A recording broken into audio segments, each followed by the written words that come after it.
ça dépend. Enfin, si t'es au lycée, pas vraiment. Plutôt de choisir, de faire ce que t'aimes, choisir les matières que t'aimes, tout ça. À partir de la L3, ouais, faut vraiment, vraiment choisir. Parce qu'en L3, on a des options, plus ou moins selon les facs et selon la taille des facs. Et il faut vraiment bien choisir ces options pour que ça matche avec ce que tu veux faire en master après, ou avec ce que tu aimerais faire en master après. Et moi, j'ai fait l'erreur de choisir plus de matières que je savais que j'allais aimer, plutôt que de matières que je savais qui allaient me servir. Et du coup, c'est ce qui m'a amené à me tromper sur mon orientation, parce que du coup, j'ai suivi le chemin de la matière que j'avais le plus aimé, alors que c'est pas comme ça qu'il faut faire. Et donc, ouais, vraiment de bien se poser et de réfléchir en L3 à choisir ses options bien comme il faut, et pas faire juste qu'on va kiffer, quoi. Et pour choisir son master aussi, pareil, il faut se projeter plus loin que juste ce qu'on aime, parce que le master, c'est vraiment là où ça devient sérieux, quoi. Donc, faut pas juste prendre ce qu'on kiffe, il faut aussi faut prendre ce qu'on aime, mais aussi ce qui va mener vers ce qu'on veut faire, quoi, ou ce qu'on aimerait faire. D'accord, oui, donc choisir des options qui sont en ligne de mire avec nos objectifs professionnels. Oui, voilà, c'est ça. Ou un truc qui amène vraiment à quelque chose, et pas juste prendre une matière comme ça parce qu'on sait que ça va être cool, quoi. Ok. Ouais. Super clair. Moi, je rajouterais peut-être quelque chose, ouais. Je dirais de partir avec une petite idée en tête, même si on sait que l'idée peut mûrir, évidemment, elle peut changer, mais je pense que c'est important de savoir où est-ce qu'on va, en fait, pour être un minimum intéressé. Et donc, même si c'est un domaine, ça peut ne pas être un métier précis ou un domaine précis, mais je veux dire, si on a en tête de travailler dans telle ou telle entreprise ou tel secteur, ou d'être telle ou telle personne, je ne sais pas. Je pense que c'est important de partir avec cet objectif pour, justement, comme a dit Diane, ne pas prendre des matières au hasard ou ne pas avoir un parcours très peu cohérent. Et voilà. Et si on n'a pas vraiment d'objectif précis en tête, moi je conseillerais peut-être d'avoir le parcours le plus généraliste possible, au moins jusqu'en licence. Après, c'est pas énormément gênant si on a un parcours très généraliste pour un postulat des masters ou je sais pas. Parce que les masters en maths, c'est peut-être différent du reste, mais on va dire que 80%, enfin, pour moi en tout cas, 80% de la sélection se joue au dossier, donc aux notes qu'on a à peu près à partir de la L2 en fait. L2, L3, peut-être on va te regarder les notes de L1, c'est subjectif quoi. Ok, voilà, donc bien s'assurer de la cohérence de son parcours et ce que tu disais, partir avec une idée en tête quasiment dès le départ pour bien travailler ce fil rouge. C'est ça. Peut-être pas une idée précise, mais je veux dire, je sais pas. Peut-être on rêve tous peut-être de quelque chose. Il y a une autre question aussi sur le chat pour continuer là-dessus. Après une licence de maths, est-ce que c'est possible de faire un master en école de commerce et est-ce que c'est quelque chose que vous recommandez? Je sais que c'est possible. Moi, j'ai un exemple qui était dans ma promo en licence. Je crois qu'il est... Je sais pas. J'ai pas envie de dire de bêtises non plus. Je sais qu'il est passé en master directement dans une école de commerce. Et je suis même pas certaine que ce soit un master quantitatif, donc en finance ou en gestion, je sais pas. Moi, je m'étais posé la question, parce que vu que j'aimais bien les maths financières, je me suis dit qu'en école de commerce, ça en faisait, puis je me suis vite rendu compte qu'absolument pas.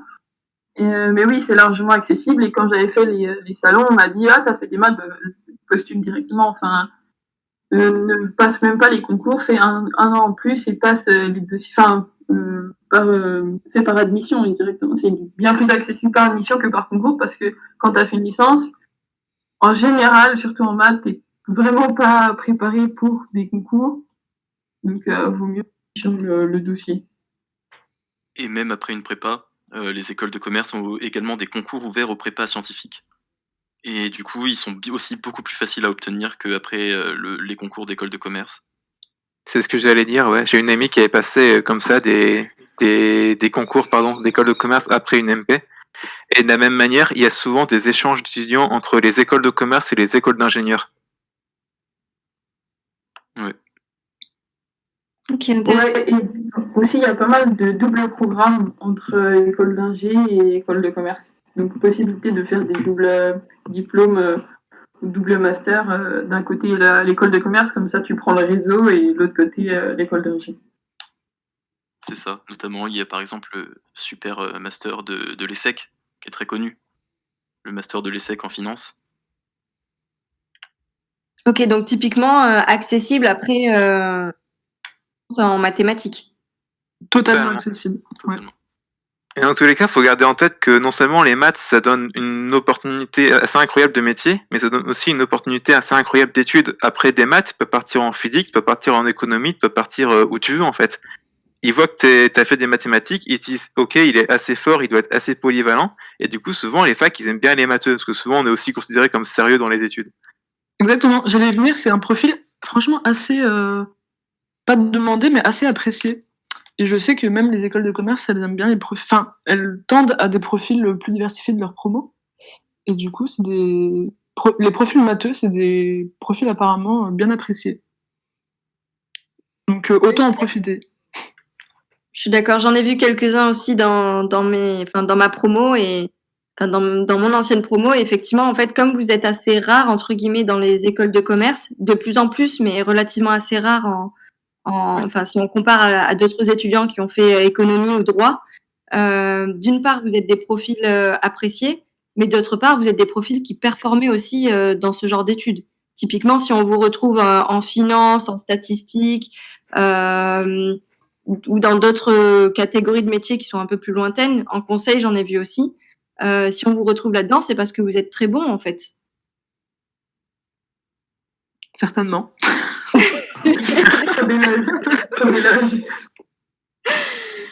Ok, alors j'ai une autre question. Alors j'ai une question d'abord du chat et après je poserai la mienne. Pour l'ENS, est-ce qu'il vaut mieux faire prépa ou fac? Prépa.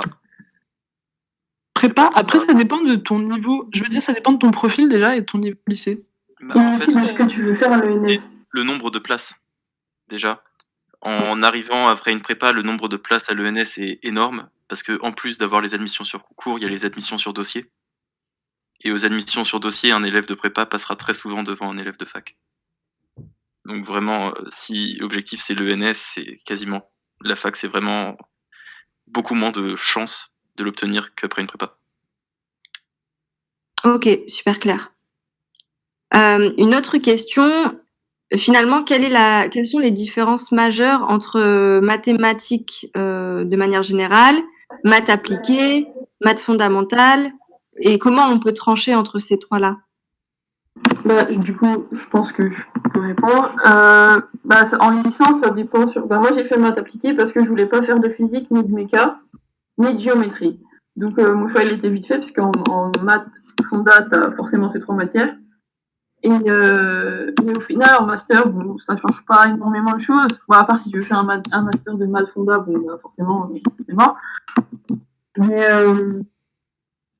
pour trancher, c'est surtout les matières, je dirais. Les matières que tu veux faire, les matières dans lesquelles tu es le plus à l'aise. Et juste entre guillemets, à regarder les programmes des différentes facs et des différents parcours pour pouvoir trancher, justement. Ok, et ça, en fait, est-ce qu'on te demande de choisir directement le bac ou est-ce que tu peux faire une licence généraliste pour ensuite t'orienter plus précisément vers l'un de ces trois? Non, il faut choisir. Disons que tu peux te lancer dans une... parce que je sais que dans ma fac, en premier semestre de L1, maths, info et maths appliquées, on était tous ensemble pour quasiment toutes les matières. Donc tu peux facilement te réorienter sur du maths fonda au bout de 4 ou 5 mois. Mais c'est tout, quoi. Il faut choisir dès le début, normalement. Moi, c'était un peu différent dans ma fac.